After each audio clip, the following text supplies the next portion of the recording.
ஓம் சைராம். என் அன்பு குழந்தையே, உனக்காக பெரும் மகிழ்ச்சி காத்திருக்கிறது.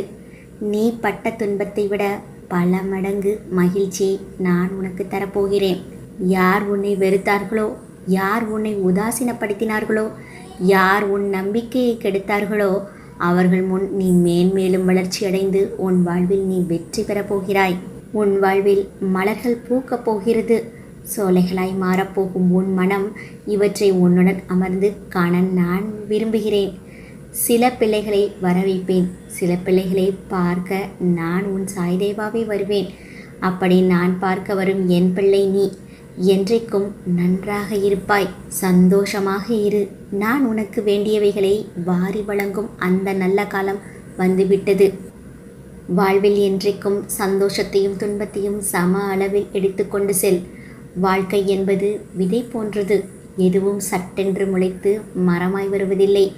எல்லாவற்றுக்கும் கால நேரம் இருக்கும். அதனால் பொறுமை கொள், நம்பிக்கையுடன் காத்திரு. உன் வாழ்வில் நல்ல மாற்றங்கள் வரப்போகிறது. என் செல்ல பிள்ளையே, தினம் தினம் நாம் ஒவ்வொரு வித்தியாசமான சூழ்நிலைகளை சந்திக்கிறோம். அதுதான் உன்னை யார் என்று மற்றவர்களால் தீர்மானிக்கப்படுகிறது. ஒருவரின் இயல்பு இப்படித்தான் என்று சூழ்நிலைகளை வைத்து தீர்மானிக்காதே. என் குழந்தையான நீயும் அவர்களுக்கு சில சூழ்நிலைகள் கட்டத்தின் பெயரில் அன்றைக்கு உன் பார்வைக்கு அவர்களிடம் தவறு உள்ளது போல் உங்கள் கண்களை மறைத்து கொண்டுதான் இருக்கும். அதனால் சூழ்நிலைகளை கொண்டு ஒருவரை முடிவு செய்யாதே. உன் சாய்தேவா உன்னிடத்தில் இருக்கின்றேன். உன் மனதில் எதை செய்ய வேண்டும், எதை செய்ய வேண்டாம் என்று என் குரலால் வழிநடத்துவேன். அதனால் நீ பதற்றம் அடையாதே.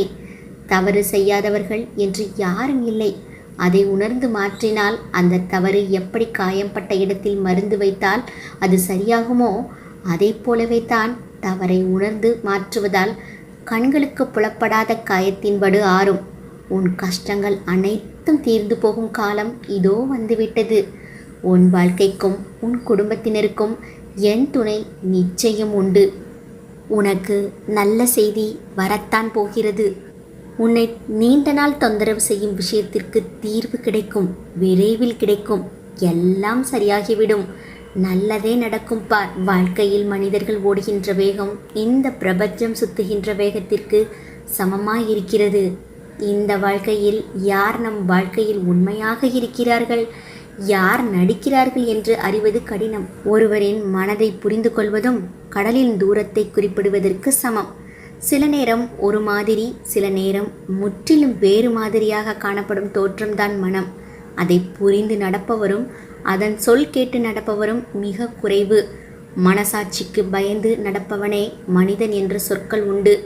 ஆனால் இந்த கலியுகத்திலோ மனசாட்சியின் ஒன்றை முற்றிலும் துளைத்துவிட்டு வாழ்கின்ற வாழ்க்கை எப்படிப்பட்டதாய் எந்த நிலைமையில் இருக்கிறது என்பதை கூட தெரியாமல் வாழ்க்கையில் சுயநலம் மிகுந்து உடையவர்கள் வாழ்கின்றனர்.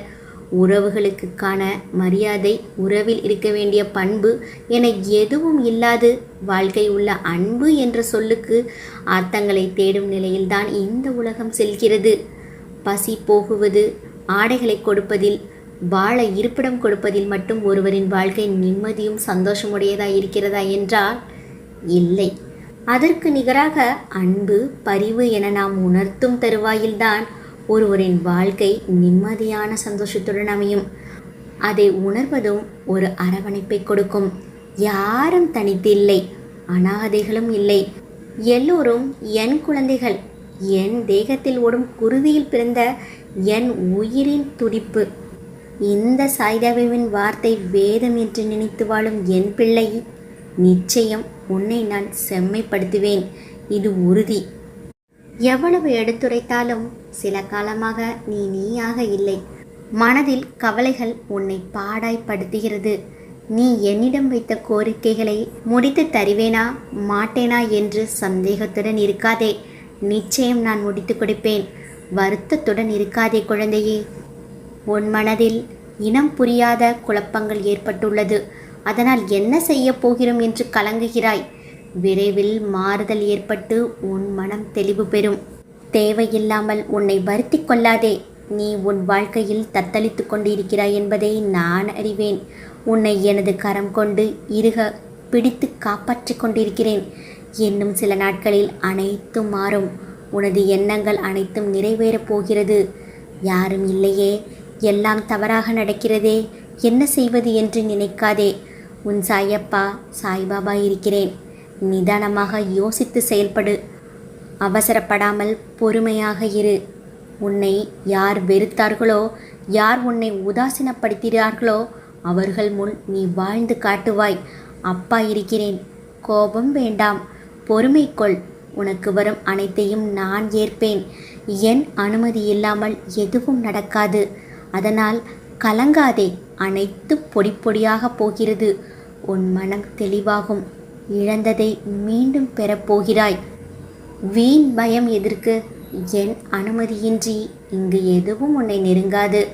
வாழ்வில் எல்லாம் நீ எந்த கண்ணோட்டத்தில் பார்க்கிறாய் என்பதில்தான் இருக்கிறது உனக்கு நிம்மதி. கீழே பார்த்தால் தரை தெரியும், மேலே பார்த்தால் வானம் புரியும். பார்க்கின்ற பார்வை ஒன்றுதான், ஆனால் நீ புரிந்து கொள்ளும் அர்த்தங்கள் வேறு. உயர்ந்து நிற்பதா அல்லது கீழே நிற்பதா என்று புரிந்து கொள்ளாமல் இருக்கிறாய். எல்லாம் உனக்கானதாய் மாறும். நல்ல மங்களம் உனக்கு கிடைக்கும். முதலில் உன் மீது நம்பிக்கை கொள். மனதில் கடினம் வேண்டாம். ஏனென்றால் உனக்கு நன்றாக தெரியும் நான் உன்னை விட்டு என்றுமே விலக மாட்டேன் என்று. அதனால் உறுதியாக இந்த அப்பா இருக்கிறேன் என்று நம்பு. எப்பொழுதெல்லாம் நீ நம்பிக்கை இழக்கிறாயோ அப்போதெல்லாம் உன்னை மீட்டெடுக்க உன் சாய்தேவா யாராவது ரூபத்தில் உனக்கு உதவி புரிவேன் என்பதை மட்டும் மறவாதே. அதை நன்றாக மனதில் இறுக்கிக்கொள். நீ நன்றாக இருப்பாய். நல்ல எதிர்காலம் பெற்று வாழ்வாய். என் ஆசீர்வாதம் என்றுமே உனக்கு உண்டு. இன்று முதல் நீ அற்புதங்களை காணப்போகிறாய். உன் வாழ்க்கையை உயர்த்த நானே வந்துவிட்டேன். உன் கையில் தருவேன் என்று சொன்னதை எப்படி உனக்கு தராமல் போவேன் என்று ஏன் நினைக்கிறாய்? உனக்கு வழங்கிய ஆசீர்வாதம் என்றைக்கும் உனக்கு நிலைத்து காக்கும்படிதான் உனக்கு அருளுவேன். இன்றைய சூழலில் சாத்தியப்படாது என்று நினைக்கின்ற விஷயங்கள் எல்லாம் சாத்தியப்படும் ஒரு நாள். அந்த ஒரு நாள் கண்களில் நீருடன் நன்றி கூறுவாய். என்னை நீ தேடி வந்து நிச்சயம் கூறுவாய். உனக்காக நான் இருக்கிறேன். உன்னை கண்ணுக்குள் வைத்து பாதுகாப்பேன். எந்த சூழ்நிலையிலும் என் உதவி உனக்கு கிடைக்கும். யாரிடமும் நீ போய் நிற்க தேவையில்லை. நானே நேரிடையாக வருவேன். வாழ்வில் நீ நினைத்து எதிர்பார்த்த அனைத்து விஷயங்களும் உன்னை தேடி வரும். இந்த சூழலில் சாத்தியமா என்று கேட்காதே. எல்லாம் என் பிள்ளைக்காக நான் அரங்கேற்றி வைத்து கொண்டிருக்கின்றேன். நீ எதிர்பாராத விதத்தில் உனக்கானது உன்னை வந்தடையும். என்னை நம்பு. எனது பரிபூர்ண அருளும் ஆசியும் என் பிள்ளைக்கு எப்போதும் உண்டு. ஓம் சாய்ராம்.